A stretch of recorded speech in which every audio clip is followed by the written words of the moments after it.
everyone, and welcome to a special edition of Tunnel Vision coming at you from Las Vegas, Nevada for Big Ten Media Days. I'm here, Ryan Abraham, publisher of USCFootball.com, with my partner in crime, Chris Trevino, and we have a very special guest, Gary Danielson, joining us from CBS. Thanks so much for coming on, Gary. My pleasure. It was fun doing USC. I did it before when I was back at ABC and ESPN days. I kind of looked at somebody put the top 10 games, rivalries, and USC is always in that USC Notre Dame. We got to do that game too. So I guess we did 4 USC games last year, something like that. 3 or 4. That's crazy. Yeah, I know. Isn't that crazy? What's it been like, the transition, with the Big Ten? It was different, but it's kind of hard to put into words. Like if you're doing a team that you have done 2 or 3 years prior, you can remember the player who came in as a freshman and how, he struggled early and how he's grown, and you get the coach's perspective of how they're going to build forward and how they've changed as their team changed. But the actual game is the same. I kind of talk about it the way I do it is all week, it's like putting together a puzzle for me. It's similar to doing a game plan as a quarterback, but not as the intensity of being a quarterback in the NFL is all consuming, but for me, I try to put the puzzle together all week, and it's like all week you put the edges, the frame of the puzzle, you put the straight parts, and then you kind of divide the colors so you know where it's going to be. But the actual picture that you end up with, you got to just trust yourself that you can react to it as it goes. And that's the fun of doing the broadcast, basically. Every game's different. Yeah. Did it feel surreal, just the Coliseum is now a Big Ten venue? Probably more to you guys than to me. Even as you introduced me, we're here in Vegas to talk about USC and the Big Ten. I love it all. I don't try to fight progress, but I never thought I'd come to Vegas to talk about Iowa-Wisconsin matchup. I don't really think about that kind of stuff, but I think it's great. The game is changing. I think USC and the Big Ten, and I said this when it happened, I think for the Big Ten and the addition of the newcomers to it, for the Big Ten going forward, USC is the most important team to the Big Ten long range, that they become the USC that we remember and what they can be, because that's that power 3 or 4 becoming a power 4 or 5 for the Big Ten. And USC and Oregon are the 2 most logical teams that can make the conference argument that we can play with anybody. Yeah, you got to see USC a bunch last year, like you talked about. 6-6, not what Lincoln Riley team wanted. Do you see them being close to being the next big dog in the Big Ten? Yeah. There were a couple games that we did that they should have won, that they did win. I agree with Lincoln, but that's the way it goes. You got to finish off these games, and, especially when you're a big team, if everybody's got you on their schedule each week. They were missing some parts last year. There's no doubt about it. They had some really good players, but their weaknesses really showed up at important times. It felt bad for Miller Moss. If he would have had a vintage USC, I don't want to pick on anybody, but maybe a vintage running game, an offensive line that the USC fans are used to, Miller Moss might have been one of the special quarterbacks that in the USC history, but it didn't quite work out for him. Hopefully his, transfer to Louisville will work out for him great, but there were some parts missing, but I did see improvement. The defensive scheme is more attacking. They're more athletic. They're more what we think about when USC was at their top. And I think the next step is, as good as Michigan and Ohio State and Penn State are, or Alabama, LSU, and Georgia, there comes a time in the game that you have to have your football team depend on someone other than the quarterback having to win the game. You have to be able to play big, tough football. So, not all 12 games, all 70 plays in the game. It's up to the quarterback to read the RPO and throw the perfect pass and make the right decision. Once in a while, you have to just turn around, hand the ball off, and control the football game. And until USC gets back to that, I think it's going to be tough for them to play with the Ohio States, Penn States, Michigan week in and week out. It's just like NFL football. You have to be able to be balanced on your offense. If I recall, you were pretty excited about the USC Michigan game last year, being a Michigan guy or grew up in Michigan. Did that game live up to the expectations you had going to? It was a great game. I mean, USC had the game, had it in the bag. Michigan was flawed last year. I mean, just the opposite of what, they got better as the season going along, but, they were horrendous throwing the football, and to get beat on a running play, that was a tough loss, but all of us that compete have had those tough losses, but in college football, when you're one of the icon teams, you blow a game like that comes back to haunt you through the season. But seeing the USC uniforms in the Big Ten, I mean, I don't know if the West Coast is ready for it, but I think TV viewers are. I think they enjoy the competition that they're watching, the Oregon, Washington, and UCLA and USC playing. I think people enjoy it. Yeah, the West Coast integration, I guess, into the Big Ten. Yeah. Oregon ends up winning the conference. But what did you make of it as a whole? I mean, have you heard, from other Big Ten people, like, this is weird, having these teams in here? And, like, what kind of impact do you think it had?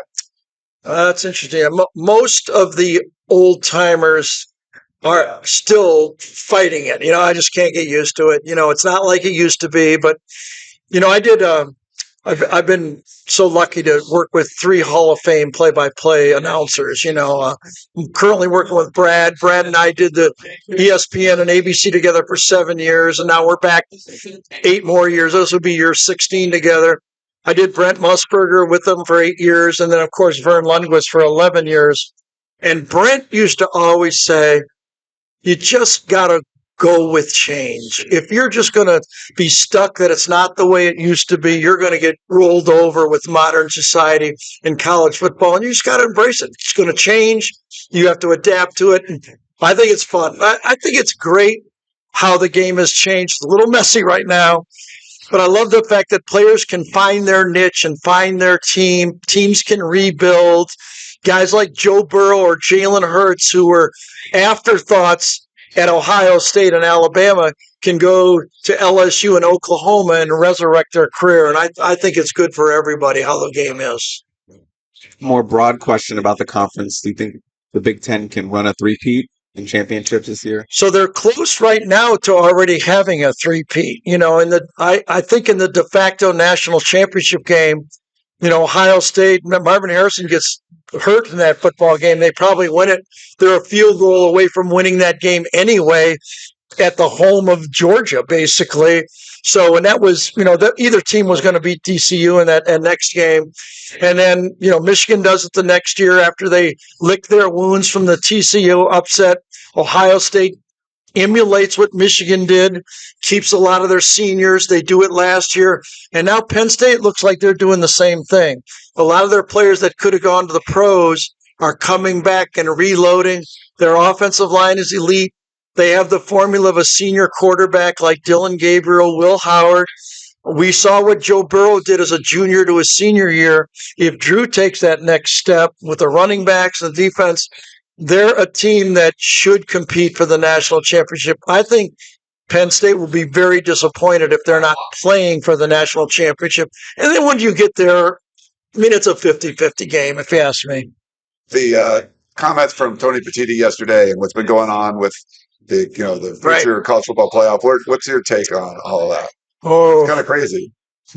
Yeah, it's a hot button issue. I personally, listen. Tony Petitti hired me at CBS. He's a good friend. Yeah. I think he's doing a fantastic job for the Big Ten. I don't know if I'm quite on board with these play-in games in each conference. It just feels to me like it's too much. I mean, if you're a third-place team and you played all season and earned that third spot and you're in the playoffs, and now you got to play a sixth-place team in your conference in a one-game shootout, I personally don't like it. Yeah. I mean, I just wish they'd take I don't mind the 4-4, 2-2, 1-1-1. I don't mind that. I think the two conferences have earned a separation from the other conferences. If you look at the draft, if you look at the top 100 players, the best players are in these two conferences, and I think they deserve 4 teams, and I think that would make the regular season really good. Really not on board with the play-in games. I get the TV wants it, and I know it can produce money, but I would rather just start the playoffs and name the at-large teams, and use the weeks that maybe conference championships where start the playoffs, let the people watch the competition. That's my preference. Yeah, interesting from a TV guy saying that. We don't want more. Well, I don't get any of the money. I might do that, but I have done national championship games. I did the Michael Vick Florida State game, where it might be one of the most amazing football games. I don't know if you remember that. Michael Vick doing what he did to those Florida State athletes in that game. It was like incredible, So I think over a 12-game schedule, it's not basketball. I think you don't play for seeding. I'm just not comfortable with it, and I'm only going to do it one more year, so whatever. Yeah, with the you talk about the schedule. Are you on board with? Do you think the SEC should go to like a 9-game schedule, or at least not that? I think that would kind of quiet the long jam. I just looked at the the non-conference schedule of the SEC. I mean, they better be careful criticizing the Big Ten teams. I mean, I did that for 18 years. I know who they play in their non-conference games. It's rollovers, I mean, and you need those games. And I do want to go back a little bit from where you guys are with, the Pac-12 and the way it was. One of the reasons I always felt that the West Coast, one of their deficiencies was that their fans would not come out for a game that they did not believe was a good game. They just didn't buy inferior games. The empties would be, half there, and that forced them to play more bigger games, and it produced loss. When you play a good team that's equal, you're going to win some, you're going to lose some.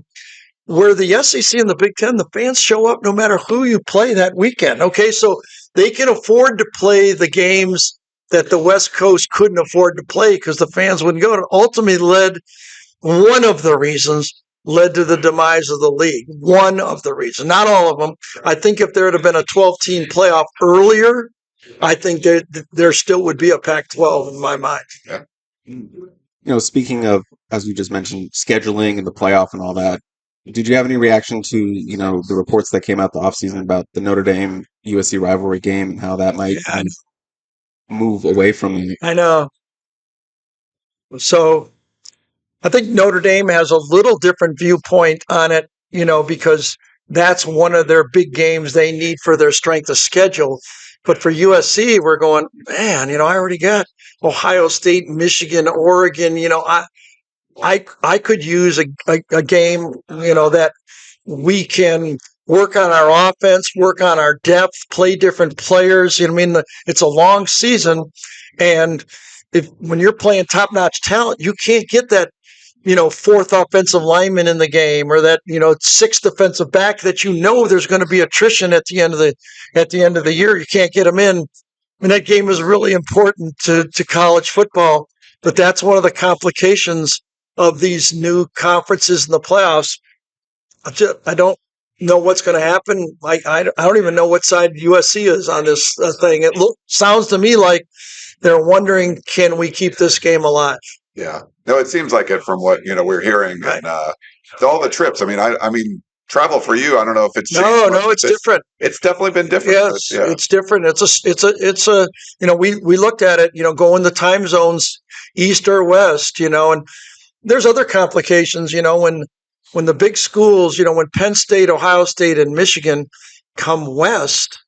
I mean, you can't really put those games on Fox. That would be a 9:30 or whatever 9:00 start.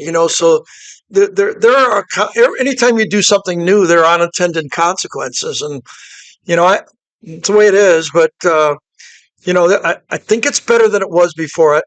I did not mind 1 versus 2 because then the conference championships kind of those two teams. But when it got to 4. and your conference didn't make it in one of those 4 teams, that was an embarrassment. Okay. Yeah. 12, I'm fine with 12. I thought the seeding was horrendous. I can't believe they didn't see this. I mean, I saw it coming like a big old curveball. I go, well, wait a second. I'd rather have a home game than a bye. Yeah. And it ended up really hurting Oregon. That was a tough draw for Oregon. I mean, they might have been one of the top 2 teams, and they draw Ohio State. That wasn't right. Yeah, Penn State losing it was a better deal. A better deal. Yeah, it's crazy, but yeah, I like the 12 too, and it's a shame. Before we even started playing it, they were talking about blowing up. But I mean, when they originally announced it, the football people were saying, "Well, this isn't going to work." I can't believe they didn't see that. The people who put together. I mean, have you never been in tournaments before? Did you play volleyball or something? Geez. Well, Gary Danielson, we really appreciate you coming on. Thank you. Thanks for spending some time with us here in Las Vegas, and enjoy the rest of your time out here. Thank you. All right, that's our show, Tunnel Vision. Hope you guys enjoyed it, and we will talk to you guys next time.